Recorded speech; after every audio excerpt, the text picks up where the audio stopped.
Hey guys, what's happening? Welcome back downstairs to the bench. Get a hold in the camera there. So there's two parts out. I hope you guys are enjoying this. I don't know, something for me to do. But I'm gonna show you. I ended up cutting the other two lap joints for the other post, and I used the circular saw. And I didn't make a video. And I threw the video out because the video sucked, and it was like an absolute nightmare. The cuts were kind of off, so I had to get my chisels out anyways, and I had to smooth everything out. And everything's pretty close. They're not as flush as I'd really like, but they're flush enough. Like I said, this is going in the garden. I am not holding up a deck or something with this. But I got them pretty good cut. It should be a fairly tight joint. What did I get? I was gonna show. Oh yeah, just to give me a little bit of extra help along the way. I am gonna put some liquid nail on there. You know, I'm gonna get around there. And I have decided, I figured out how to do this with a few bolts. I was going to use my gold screws, but I think I'm going to use these bolts. I got this big mama right here. I'm going to put that in the middle. And, oh, what is this? Part 3. Yeah, part 3. And I have these, I got these off old poles that we were taking out. And these were an old way of doing line work to do a thing called a guy. And everybody just throws them away, but they got to be from the 30s or 40s, and I have a ton of them. I like to save them.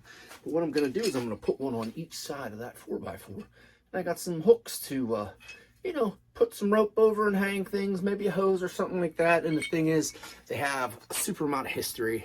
They're super, and I think they're really cool. Plus, it will help this big bolt go in there. Once I put some liquid nail on there, I get everything lined up, and I put these in, and I crank down on these bolts. I shouldn't need any clamps. But I'm going to put one of those, and that's going to go in the middle of the 4x4. And I'm going to show you this in just a second. And then I have these guys. Now, these guys are going to protrude out a little bit, which is not going to be a bad thing. Because if they protrude out and there's something else I'd like to add on, put it on, put another nut on. And I'm going to put, I was only going to put 2 of these in as well. But after laying out how I'm going to do my 4x4, and I've had a bunch of these for years. That's where I got them. They're just sitting around. I'm going to put 4 in per. Yeah, I should have enough. Yeah, definitely. So I'm going to have that big one in the middle with the hooks. That's going to be really solid. And then I'm going to have 4. So I'll flip you around and I will show you a little bit of the layout on the one piece that I have. And also, I didn't like these were older pallet. It was sitting around.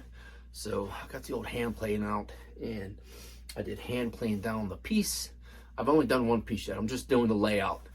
And I'm gonna put some boiled linseed oil on everything. But with that nastiness that was from sitting outside, had some goop on it, I don't think the linseed oil would actually soak in.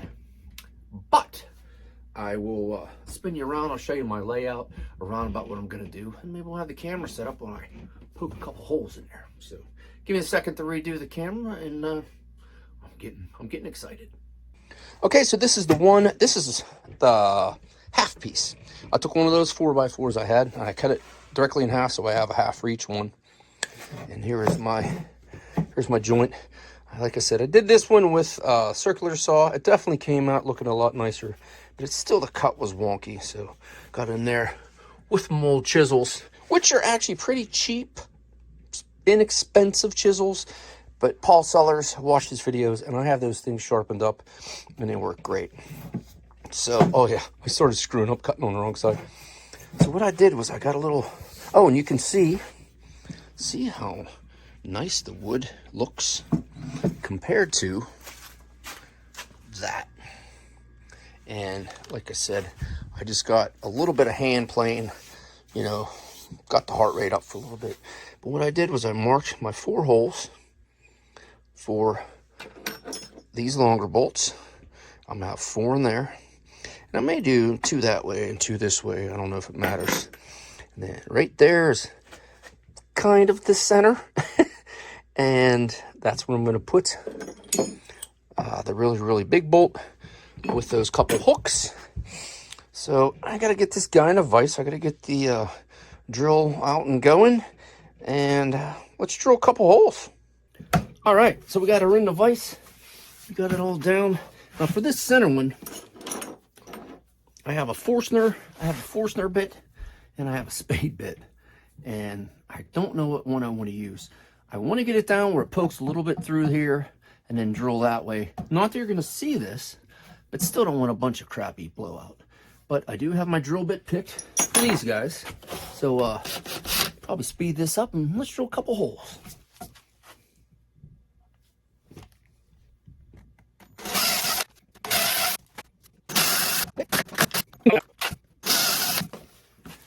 Lots of 4-corner holes, and look at that. No matter what I do, I always seem to have tear out. So we'll do that with the chisel. And plus, I'm gonna have washers on there. These fellas, I sure got that right. Yeah, I did. And I got these guys a little tighter than what this one's gonna be. But I might get around that. Man, look at that. I cannot believe that. Right when I thought I wasn't going to have tear out. This one right here is a little off center if somebody was really paying attention, because there was a nail hole right there. So instead of moving it over that 1/8 of an inch or so, I just reused that. All right. Now the big hole. You can't see me.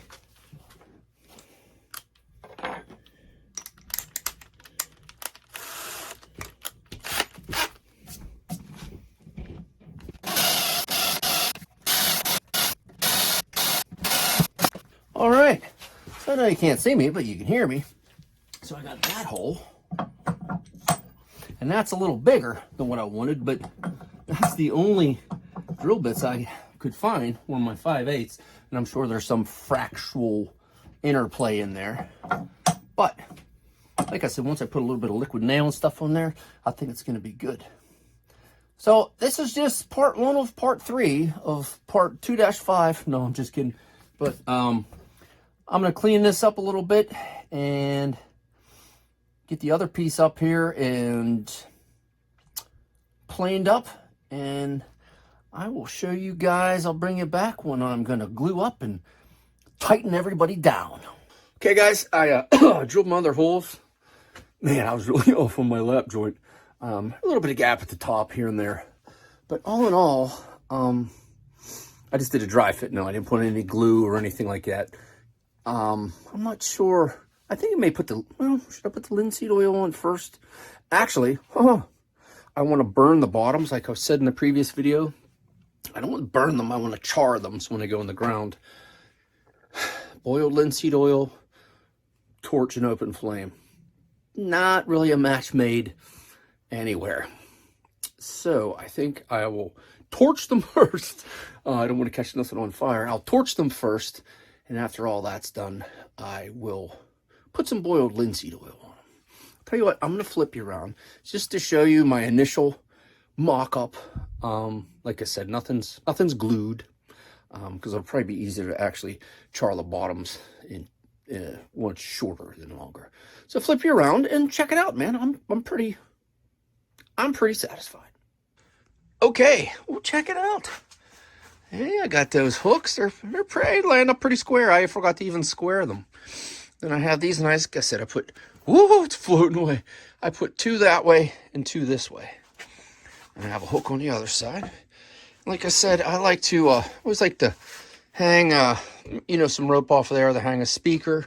And the reason, I have screws that are smaller, but these I really could torque down with an impact gun. And I like them because I always like things out there to hang stuff on. So that is a bonus. And this old thing, like I said, was probably put up on a utility pole in 1920 or something like that. But yeah, so you got those going through. And I do like these because I could hang some stuff. And if, say, I keep catching myself on there or something really gets on my nerves, I just get a hacksaw, cut it right off. I'm good to go. Like I said, you can see. Oh, Noah. I didn't make that joint very tight. But bad lineman. I'm crooked. Diamond lineman right there. I'll straighten that out before I get everything on there. But I'm pretty satisfied with this. And like I said, down here, look at all the shavings. I'm going to measure up 18 inches or even further. Get the torch out, char all that up. And that will be nice. And then I'll put some boiled linseed oil on it. And also, I have an old mailbox. And I was thinking of mounting a mailbox on one of the posts because the other one's over there to be planed down and drilled. And if I have that, if you guys ever watched James Prigioni on his channel, great gardener in New Jersey, he keeps mailboxes out in his garden, and that's where he puts his tools and stuff so they don't get rained on. So this is pretty cool. But I don't know what this is going to be the final part. I really would like to let me flip this around. I figured. Oh, and James Prigioni, if you guys watch the gardening channel, James Prigioni, he lost Tuck, and Tuck was, I think he lived to be 15. Wonderful little dog. I have a sweatshirt with Tuck on there, James. I hate to hear that, but I don't know if this is going to be the last part. I wanted to do a part of me planting it in the ground, but we're at like 20 degrees again today, and I don't see any digging whatsoever. So I could wait to do this, but I don't know. Or maybe it'll just be a big surprise in another video. I actually do want to get some video of me doing the torch thing, so we'll definitely add that in the end. Well, hey, I gotta get planing and drilling, so I'll bring it back and show you some torching.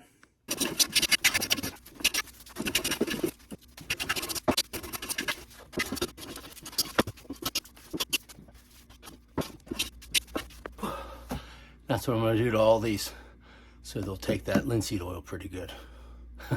Now, gets the heart pumping.